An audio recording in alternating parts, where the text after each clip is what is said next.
Hello everyone, I'm Audrey Long, formerly Audrey Barnaby, and I'm here with two very dear old friends of mine from those early days of Channel 7, and we're having this afternoon of reminiscing about those days. And I have here with me Gordon McCall and Richard Ashton, and both of these guys really were there from the word go, so they know a great deal about the early days of Channel 7.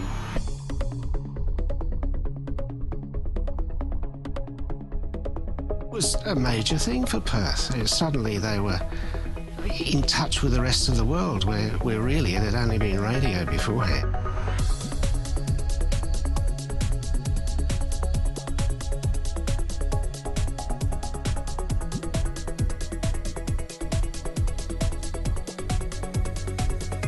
At 9 or 7? 9. Oh, that looks 60. good. If you can all look at the camera. Oh, sorry. Look at the camera? Yeah. Sure. Fold your... Now, Gary, come on. You're blocking this again. Blocking it. Right. You're up high then, mate. Yeah. Hold it still as... Oh, if Gary can just a little... Is that? That's it. Right. Say something funny. Please. Lionel. Right, that's it. Declan. Good. Still again, if you could, please. Contract. 6PR. Long term. Great working conditions. Too much money. Stop laughing so much. Just listen. Hold still, please. You had to be. Can you just look at this gentleman here? Badger. You just need to cheer up a bit though. Just look up at him. Oh my God. Hello, chap over there. Evans. There's a logo there. John just looking up at Badger. Look at Badger. And that...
The beginning of the end for the showroom. Opened in 1974, it cost $8 million, $3 million over budget, and was back then the largest purpose-built theatre in the world. This is the greatest, really it is. It's the biggest theatre in the world with 8,200 seats, and the last 12 rows are in Indonesia. All the headline acts played here, and in 1979 the world watched Miss Venezuela crowned Miss Universe. The final curtain came down in 2002. Seven Group Holdings chairman Kerry Stokes, which owns the building, has new plans for the site, part of a massive redevelopment, the Perth's City Link project. The entertainment centre stood for more than 36 years. It was demolished in less than one. Where the entertainment centre used to stand, shops and restaurants will be built in a piazza bigger than Federation Square in Melbourne. $650 million will be spent on sinking the railway line connecting the CBD with Northbridge. The Perth Arena is still being built. There's the 60,000-seat stadium tipped to be built at Burswood. And then the waterfront development, which will see a man-made inlet created, surrounded by galleries, bars and cafes. Disney World Florida, the company who helped build some of these rides, now wants to set up in Perth. A $4 billion theme park with hotels and golf courses. No architect drawings yet, the state government knows little about it, and a site hasn't even been picked, but... They are very serious. They are Hermes Technologies, a European weapons company. I'm making and playing with weapons of mass destruction. I've got weapons of mass entertainment now. Perth has mixed success with theme parks. Atlantis, Disneyland Park and a safari park are no longer around. Adventure World is thriving, on track for its busiest ever season. Eric Pearson says Hermes executives will head to Perth this year to look at potential sites and asked the Barnett government if it wants to get on board for the ride. From a tourism industry perspective, we would certainly welcome a development like that. Possible sites have already popped up. Coburn says it's perfect for a Space Mountain. And there's plenty of room in Alkimos to build a log ride. In the future, that'll just be a sea of houses, and to have a major theme park right in the middle of that would be tremendous. It's the spine of our ever-stretching city. Rail and freeway now set to reach Butler, our northernmost suburb, by 2014. After that, next stop Yanchep. The state government is ploughing $58 million into a peak hour bottleneck on the Kwinana Freeway. It's adding an extra lane in both directions between Leach and Roe highways, taking it from 4 to 6 lanes. The work has been pushed forward. It'll now start in June and should be completed next April. 107,000 drivers use that section of freeway every day. Another 6,000 will join them over the next 5 years. This is Perth Airport today. This is what it will look like in 10 years. Work has already begun on a $1 billion overhaul. First up, a regional hub opened Christmas 2012 for SkyWest, Alliance, Tiger and Strategic. Parking for 35 planes, the biggest airside space in the southern hemisphere. Out of the window here is the site for the new domestic terminal. We'll put the concrete slabs down before Christmas. In 2013, Virgin will move into its own pier built off the international terminal. It's larger than the current domestic terminal. The international terminal will get a $300 million facelift, new arrivals area, departure lounges and a bigger retail area for duty-free. Plus a multi-storey car park built around the control tower and an international hotel. It's been 25 years since a new airport has been built in Perth. Passenger numbers have doubled over the last decade. 250 planes take off and land from Perth Airport every day, carrying 32,000 passengers. In 10 years' time, that number is set to double. A third runway is planned to cope with the passenger increase. There are also plans for a traffic light-free airport expressway from the city. Len Buckridge doesn't pull any punches about the Perth Arena. The state's richest man declined an on-camera interview but told me in his city office the unfinished arena is riddled with design faults and almost unbuildable. He likened the exterior appearance to a squashed beer can. Why not make it more like a real stadium, he told me. The arena was supposed to be finished 2 years ago. It's blown out from $160 million to nearly $500 million. Delays mean Mr Buckridge's company, BGC, could face more than $16 million in penalties and fines in the next 12 months. Mr Buckridge says delays and increased costs are the result of all the changes demanded by government, and he won't pay. At one point, Mr Buckridge says he threatened to abandon the project, but now expects to complete it. For a powerful man, he's softly spoken, but Jack Bendat's message is strong. Tell me about the government, what they do and what they don't do. I mean, dealing with them has been a nightmare. Jack Bendat, property and media mogul, owns the Perth Wildcats. The Perth Arena will eventually be their new home. In dealing with the government, you never know. We were promised that we would have been playing there 2 years ago. The move here to Perth Arena would see the Wildcats have up to 8,000 extra tickets to sell to home games. But Jack Bendat says he has no idea when they'll play here. The promised move-in date is August next year, in time for the next NBL season. If they meet their schedule, yes, we will be in there. If they don't meet their schedule and they play around like they did before and after, we just won't be there. The Barnett government is blaming the arena delays on bad management by the previous Labor government. Perth's $500 million arena. Almost 3 years late, but the government promises the luxury entertainment and sports facility will be worth the wait. Seating for over 14,000. I look forward to getting to watch them. First-class acoustics for concerts, sound quality the same from front row to back. 2 floors of luxury corporate suites with panoramic views, all 26 suites soundproofed and decked out with top-end fittings. The arena will also have a tavern, undercover parking for 700 cars, 5 function rooms. The final cost likely to eclipse the current $480 million budget, with legal disputes with the builder yet to be settled. How much it will go over the $480 million budget, it will be a slight amount. We won't know that until the contractual disputes are finished. The arena will be home to the Perth Wildcats, host the Hopman Cup in 2013, and it's hoped to attract big stars like Elton John and Disney on Ice. One side of the arena spells out the word eternity, but the government promises there is a finish date, July 2012. Before they built the casino at Burswood, the land was a rubbish tip for 36 years and a sewerage farm for 28 years before that. Now that land will become home to our new footy stadium and much more. You mentioned the name Burswood, most people associate it with the casino. The government knows that and it's keen to change the name of this area. At the moment, the working title is East Side. Clearly, the Burswood Casino will benefit from a new source of clientele, but its owner, James Packer, will not be asked to contribute to either the stadium or East Side. We now know the stadium will be built here, on state government-owned land close to the Farmer Freeway and the rail line. The government believes public transport is key to the stadium's success.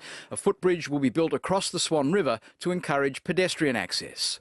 While Perth will get a new stadium, it will lose a golf course, arguably Perth's prettiest. The stadium itself will claim the back 9 holes. Surrounding development will squeeze out the rest. One of the world's leading stadium architecture firms has been appointed to start design work on a 60,000-seat structure expandable to 70,000. US-based Populous has been behind billion-dollar developments around the world, including Yankee Stadium in New York, Wembley Stadium in London, Eden Park in Auckland and Etihad Stadium in Melbourne. Geotechnical reviews of the former rubbish tip and sewage dump have given the all clear to build the stadium. It looks like a boundary line on a sports oval, but this line marks the water's edge in the new Perth foreshore development. This is the line showing the size of the water area. So right now you're standing on the boardwalk and I'm underwater. Work will start early in the new year, changing the foreshore from this to this. This is the standout project, the waterfront. Yeah, I think. Yeah, this is the one that people will enjoy. The Premier says there's been enough talking and planning. Now it's time to get on with it. At least 40 years there's been proposals for a waterfront development. And Colin Barnett revealed to 7 News that there will be provision for Riverside Drive to be tunnelled under the foreshore. Not yet, he says, but an option for a future government. As the city grows and as traffic increases, if that starts to become a bottleneck, then in maybe 20 years' time you could actually tunnel under the waterfront development. So we're making sure that option remains. Would it be cheaper to do it now, would it not? Not necessarily, and it's not required now. The traffic can be diverted, and it will simply do a dogleg. The opposition says Mr Barnett has raised the tunnel issue to distract people's attention from the traffic chaos the project will cause. I think the point here, Jeff, is that maybe for the first time the planning of the city is about people and not cars. So we are putting people, pedestrians, access for city workers to the waterfront and to the river ahead of the movement of cars. A car advertisement from 85 years ago. It's 1926. What it shows, one of Perth's worst floods that washed away the Upper Swan Bridge and the Fremantle Railway Bridge. Properties in South Perth were underwater. For an event like that to ever occur again, the Bureau of Meteorology says we need a combination of unlikely scenarios. We'd have to have a very, very wet 3 or 4 months from June right through to August and September. We would then have a little bit of a break as we would normally, and then we would have to see something like a tropical cyclone. In a worst-case scenario, FEES says 4 major metropolitan areas would be affected. South Perth Jetty here. That'll go under. Suburbs in the cities of Belmont, Canning, Bayswater and the town of Bassendean. But the likelihood of Perth ever facing anything like this is thankfully very remote. The Swan River is wider, the topography is different. A view from the top. They are tiny from this point. 42 floors up City Square. Perth's newest skyscraper, the second tallest building in the CBD. There's still a 36-tonne steel structure to go on top, described as the building's tiara. It'll stand at 244 metres, just 5 short of Central Park. Inside, offices for BHP Billiton. Down below, bars, high-end shopping, fine dining. A mix of old and new. The historic Printor building, former home of the West Australian newspaper, will now be a 4-level bar and restaurant. A great diversity of fantastic food and beverage offerings, which we've really needed to see in St George's Terrace. There are already plans for a second tower on an adjacent site. Cranes were used to haul a 9-storey high column of steel weighing 550 tonnes into place. It's topped what's being called the tiara of the $700 million City Square building, which now stands 234 metres tall. It's not Perth's tallest building, but it is the biggest at 86,000 square metres.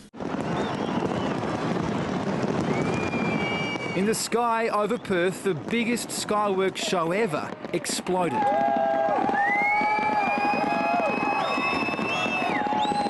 And on the ground, it was the best behaved crowd, say police, in the 27 years of Skyworks. And I think the event is evolving and maturing, and I believe that we're in a very good space with Skyworks as it stands right now.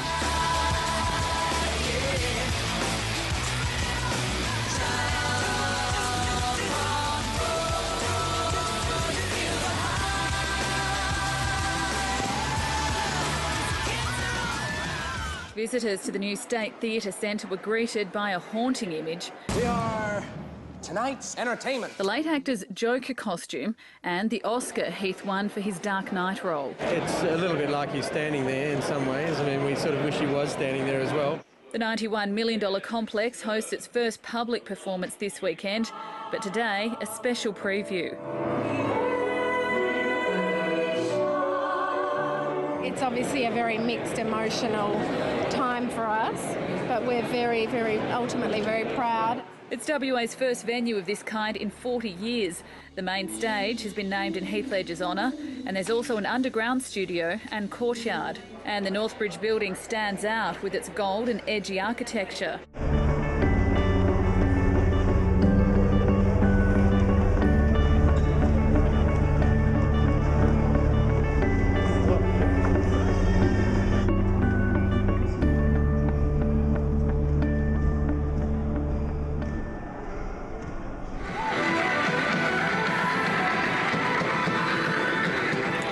Talented men and women with the noisy feet have shows at the Burswood Theatre this week.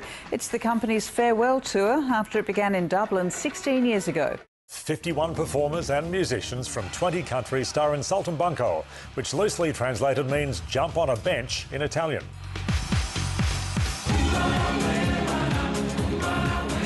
It takes 50 cases to hold the 2,500 spandex costumes, and every performer applies their own makeup. Saltimbanco starts its Australian tour at Challenge Stadium. Rodney Dobson has some big wizard shoes to fill. It's a great role. The whole show's built around the meeting of the Wizard of Oz, and so you get to play that role is a lot of fun, so I'm really enjoying it. Dobson, who was raised in Perth, is standing in for Bert Newton while he recovers from pneumonia. Bert should be well enough to rejoin the Wicked cast next week. Wicked tells the tale of the Witches of Oz, long before Dorothy from Kansas drops in. Gemma Ricks plays the Wicked Witch. She gave us a backstage peek at her transformation into Elphaba. Sometimes when it's like been a long week and she comes towards me with a brush, I'm like, no! Perth girl Lucy Durack is the Good Witch. 'Cause you've got an awfully long way to go. The costumes don't disappoint. 350 different costumes stored in all of these crates. The Emerald City costumes have pretty well every shade of green you can imagine on them and are the most complex. The stage too, a spectacle.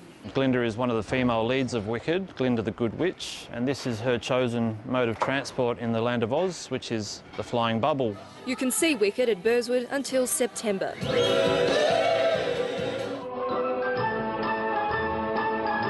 So Jill and Kevin, it's been a big night for you. How does it feel? I haven't recovered yet at all. It'll take me a while, I can tell you. But it's been a most joyous evening.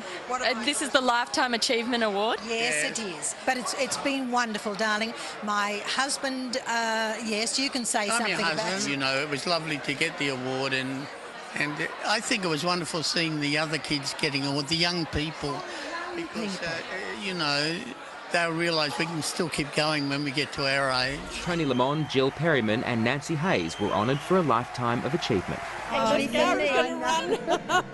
me to be standing on that stage with these two ladies. Oh, darling, back at you, Nan. Goodness me. Former Balcatta High School Darks, who won the Oscar for Best Animated Short Movie, is still getting used to his weighty award. My shoulder hurts a little bit from carrying it around last night. It was like a passport to various parties. Another Aussie, Kirk Baxter, who won Best Editing for The Social Network, had little time to celebrate. He was straight back to work this morning. Miley threw off the wholesome image from her Hannah Montana days on the Gypsy Heart tour, but there were still plenty of youngsters in the crowd to hear Billy Ray's daughter belt out popular hits like The Climb and Party in the USA.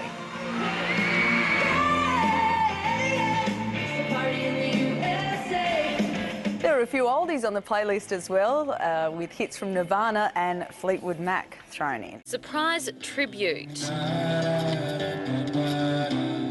for the Dalai Lama at a Perth concert this afternoon. A 14,000-strong standing ovation welcomed His Holiness this morning. A traditional song from the Noongar people made the Dalai Lama feel right at home. Then particularly that two things, tick, tick, tick, tick, tick, tick. He was in Perth to talk about spirituality in modern society. We must make effort to lead happy journey. Right here, there are 400 people in the grand ballroom of Government House, and I tell you what, you don't get much more British than this. I've seen some mini quiches being passed around and cucumber sandwiches, and even some people brave enough to eat those cucumber sandwiches. But of course, this is actually raising money for a very good cause for breast cancer here tonight. It is a charity event, and it's just one of many events around Perth this evening celebrating the royal wedding. The northern beach suburb of Iluka became Little Britain today. Dozens of brides reliving their big day. It's rather yellow, but I managed to get it on. It's very tight, so I need to get this over and done with so I can unzip it. Wedding fever even among the young. Mini brides with matching bouquets, a wedding cake, and a dad brave enough to dress as the Archbishop. This is a great job being the Archbishop. The royal wedding falling on a Friday night, the perfect party excuse. Of course, patriotism. He wants to see Victoria Beckham again. Yes. Some plan to stretch wedding fever well into the night. This is probably as close to a Friday night in Northbridge as Will and Kate will ever get. It's everything fabulous about being English. Here to the end. Yeah, definitely. Perth has the largest UK population in the country, over 200,000. And tonight, the city celebrates all things British. And at Government House, the 400 guests taking part in this very swish wedding celebration are settling in for the night. Justin Bieber, the 17-year-old who caused hysteria in Perth. This is him at Burswood last night. You can hardly hear him over the screams. Fremantle teenager Sophie Shimon made this video for Justin and ended up meeting him face to face. First he was like, hey, how are you and stuff, and then I just like broke down and started crying, and then he was like, oh, it's okay, and he was like rubbing my back. Sarah and Yasmin spent close to $1,000 each to go to last night's concert, standing right at the front. They've got the guitarist pics to prove it. Amazing. Probably hotter in real life, I reckon. Yeah. He's just, and he's better with shorter hair. Yes, he looks And we much took his older. glasses off. Oh my gosh. After the concert, a tweet from their idol thanking fans for a great show. More hysteria as he left the Hyatt. Then at the airport, Justin was whisked away under tight security with his mother. Excuse me, can you move please? What's this? The dance crew, bodyguards and band checked in like normal passengers, bound for the Philippines to continue the Bieber World Tour. They're wholesome Perth lads with a remarkable skill. You might have seen them on our news before. Now, as if giant basketball bombs aren't enough, it's every golfer's dream to get a hole-in-one. Par 3, 104 metres, Collier Park Golf Course. Their mission to hurl by hand a hole-in-one from the tee. Come on. Go. Get in. Go. Yes! Yeah, we nailed it. Hole-in-one. What can you say? Let's see that again. Come on. Go. Get in. Go. Yes!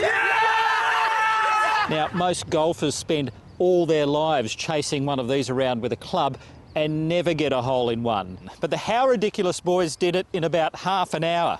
I'm cheating a lot. I'm a lot closer, and it's still really hard. We don't think anyone's ever thrown a ball hole-in-one ever. Scott Gaunson did the honours. He says golf balls are harder, needing just the right pace. And also the fact that it's a much larger distance, a way smaller hole. And a smaller ball. And a smaller ball. Their basket bombs already a hit on YouTube, where they urge fans to sponsor children through the charity Compassion. Who knows where it will end. A record total. A record telethon. Telethon just made it to 10 million last year. 12 months later, almost 3.5 million more.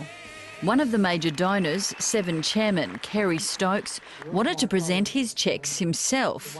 But moments before, backstage, drama. The billionaire tripped on a step, bruising his ribs. He was taken to hospital. On behalf of the Stokes family, there's another $500,000 there. So that's $1.5 million. It didn't stop there. The WA governor and his family quietly handed over a cheque. Only later was the amount revealed. $1 million. I think those who can truly afford should give more. There are people who've given donations, small donations, probably beyond what they can really afford. And they're the people that should be applauded. The same amount from James Packer's Burswood Group. Rick Parrish's Telethon Adventurers also raised a cool $1 million. Well, it was the most spectacular telethon. 2 reasons. Biggest amount ever raised. But what about that feeling in the place? It was just palpably more exciting. The end bit was probably my favourite. Thank you, WA. The final appearance on her 11-day tour, and tens of thousands had gathered for what many believed would be the last goodbye. Her Majesty the Queen and His Royal Highness. On the Swan River foreshore, this great Aussie barbecue, a final farewell gesture, a royal engagement with no invitation necessary. A hot day with a warmer welcome. Royal enthusiasts had saved the best till last. These numbers dwarfed the crowds in Brisbane and Melbourne. We have enjoyed this visit immensely and thank all those who have come out to welcome us. We have been overwhelmed by your kindness and support. Then her final meet and greet. Do you know, I'm really hoping that Rosie May gets to show her picture off. The Proud Love family had been standing here since 4 a.m, the first to arrive today, but the wait was worth it. And I said, hello, Your Majesty, and then I gave her the flowers and she said thank you. Some came solo, like this uni student. Just once in a lifetime opportunity, and she comes my way, you know, I'll be that stoked. Like, yeah, I reckon it's a pretty cool chick. The royal couple stopped by the Barbies too. We can't tempt you with a little taste. They didn't sample the food, but Prince Philip took up the tongs. And one of his entourage said he never eats, very rarely flips, but he flipped for Perth, Western Australia. MasterChef star Anna Gare was ready to impress with not just the food. 1, 2, 3. Good day, Your Majesty. But the River Rangers girls with her got more than hello. She asked what we were cooking today, and I answered seasoned sausages. All the food was donated, the staff volunteers, and every cent raised went to charity. Don't think we'll be eating sausages for a while at home. They'd crammed in 10 people deep, sometimes 2 people high. I used to be 6'4". And the royal couple were far from the only Brits here. Expats were everywhere. It is kind of like going back to the homeland, I suppose. It was too much for some, fleeting moments, but treasured ones. What did she say? Looking forward to your sausage. 100,000 hosts and 2 special guests for a party over in just 34 minutes. I can think of no more fitting way to end my visit here than in this idyllic Swan River setting, which I have enjoyed on so many occasions. Once again, we will return to the United Kingdom with fond memories of our time here and the warm Australian welcome we have received. And I hope that they will always remember Perth as a beautiful city, Australia's capital on the Indian Ocean. Palace officials have told 7 News the Queen has simply been overwhelmed by this reception. She hasn't seen numbers like this since her Golden Jubilee celebrations outside Buckingham Palace, and that was almost 10 years ago. Some say this popularity surge could be enough to bring her back. She takes her role unbelievably seriously. She promised to do it for life, and if she possibly can, she will. The tour complete, she headed for her plane and another first. The royal flight will be an 18-hour non-stop haul direct from Perth to London. 85 years old and setting a new world record. The parade starts at 9:30 along Terrace Road into Victoria Avenue and then onto Riverside Drive.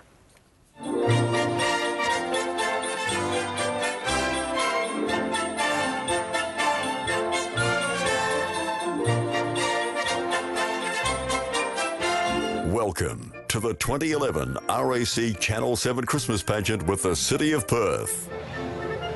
Boys and girls, mums and dads, hello, I'm Basil Zampoulis. And I'm Natalia Cooper, and we'd like to welcome you to the 2011 RAC Channel 7 Christmas Pageant with the City of Perth. We certainly would, and today broadcast, of course, throughout Perth on Channel 7 and around the state of Western Australia through our friends GWN7. Wherever you are, hello and welcome. Beautiful day, it's nice and warm, lots of families have come into the City of Perth to be a part of the annual Christmas pageant, and it's wonderful to have them all here. We've been waiting all morning for this, and here he is. No Christmas pageant will be complete without the grand old gentleman, Father Christmas. He has some little helpers on board from the Talent Company and Dance Entertainment. Hi, Santa. Well, for over 40 years, Father Christmas has travelled from the North Pole to appear in our parade, and we'd like to remind all the boys and girls to be on their best behaviour. And sadly, Natalia, that brings us and the RAC Channel 7 Christmas pageant to an end for 2011. So from all of us here at Channel 7, the RAC and the City of Perth, we wish your family the joys of the festive season, as well as a safe and happy Christmas and 2012. Merry Christmas, everyone. Merry Christmas.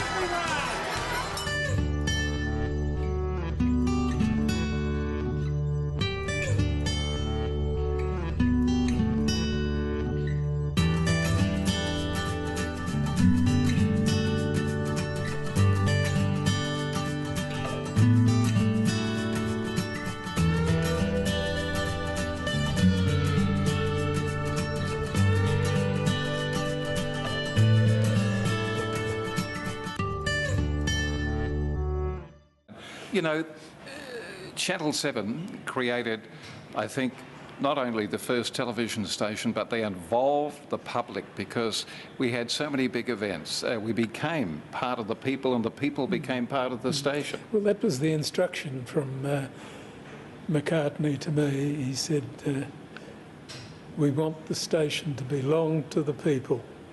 That was my instruction, go and make it a station that belongs to the people. And that's what we tried to do. 7 News and the West Australian have teamed up to bring you the leading online news coverage for WA at thewest.com.au. For Kerry Stokes, it's a marriage of two great loves. My love of 7 Network and of West Australian newspapers is indeed more than an everyday share price.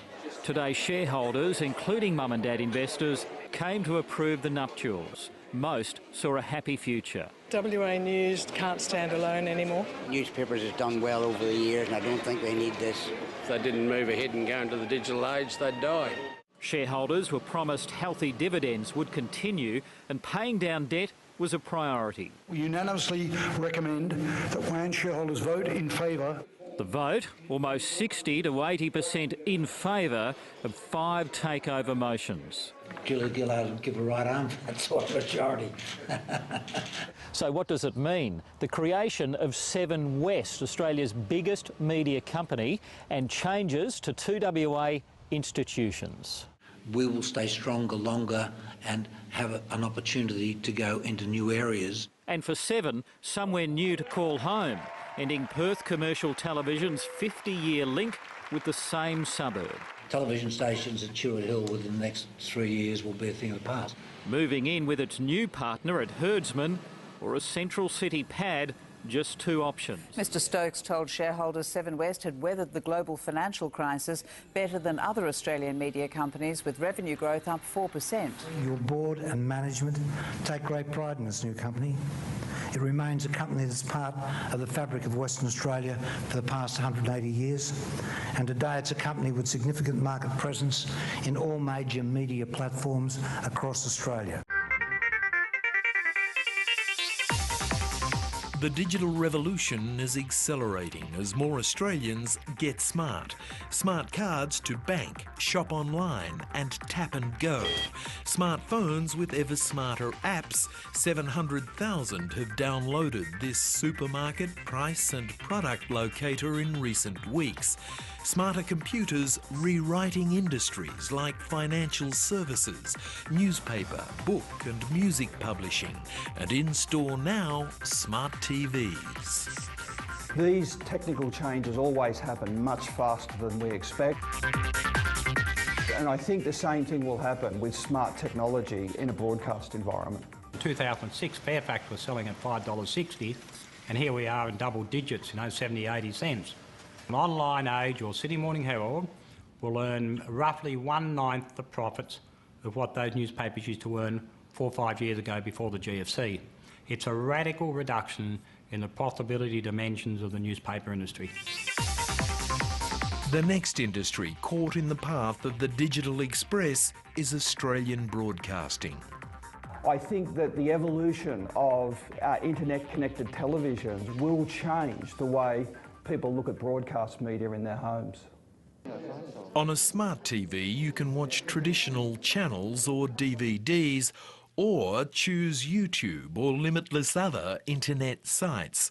Go shopping, hire a movie, stream any of 18,000 of the world's radio stations, read the paper, check friends on Facebook, call them on Skype, and join with them online to watch whatever it is you're watching. It is what they call convergence, where TV, radio, telephone and computer merge or converge into the one device. And in television, as in other media and telecommunications markets, it's really only just begun. An ominous development for big television broadcasters. Already, convergence is eroding the boundaries between newspapers and broadcasters.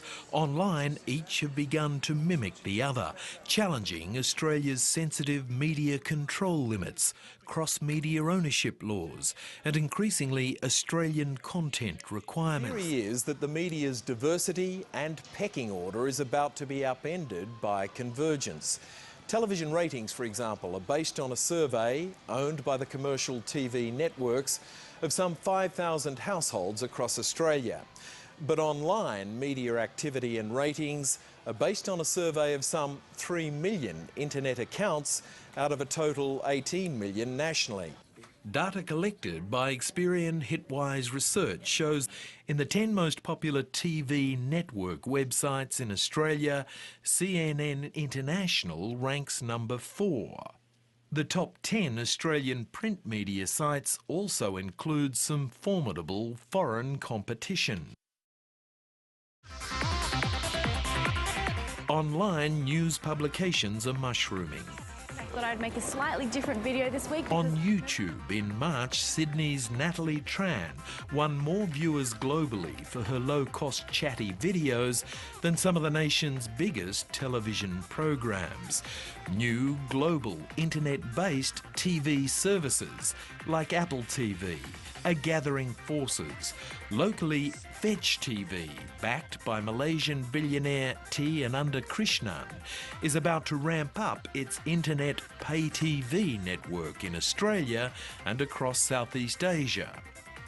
In the next few months, we will be actively advertising and promoting the service in partnership with major telcos and leading ISPs like Optus, iNet, Internode, Atom Internet, and companies like that. So we expect to get to scale very quickly. 4 or 5 years' time, the biggest problem is globalisation and the inability of the Australian government to control local content on what people are viewing.